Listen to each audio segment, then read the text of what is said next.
Long ago, Lord Shiva and Goddess Parvati were traveling on earth. Goddess Parvati saw thousands of people heading towards the River Ganga to take their holy baths in hopes of washing away their sins and attaining moksha or liberation.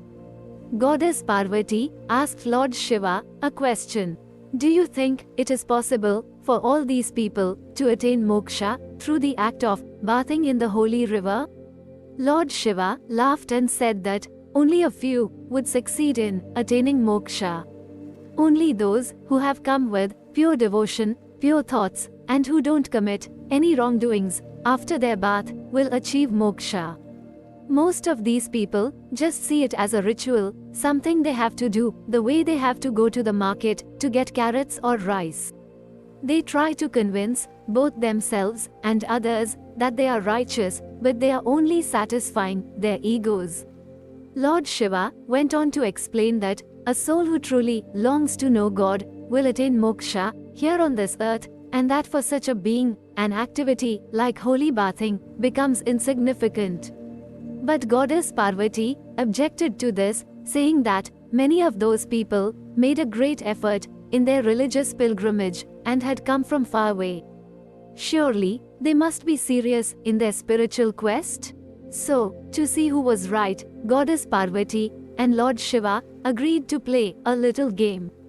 Lord Shiva disguised himself as a person suffering from leprosy, and Goddess Parvati disguised herself as his beautiful wife, and together they went to the banks of the river Ganga.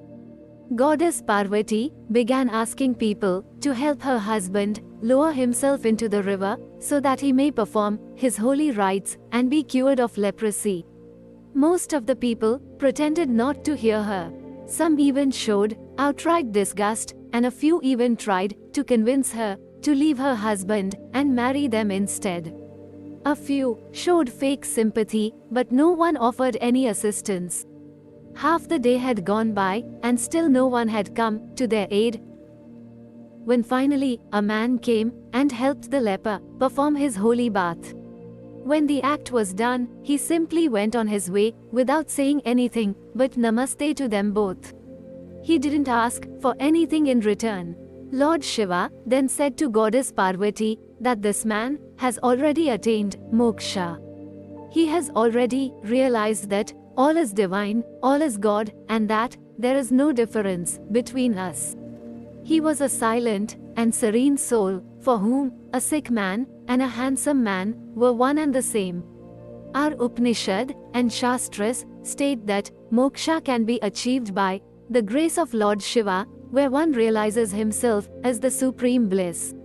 Moksha is not attained only after death, since every path that leads you to God or spirituality is moksha.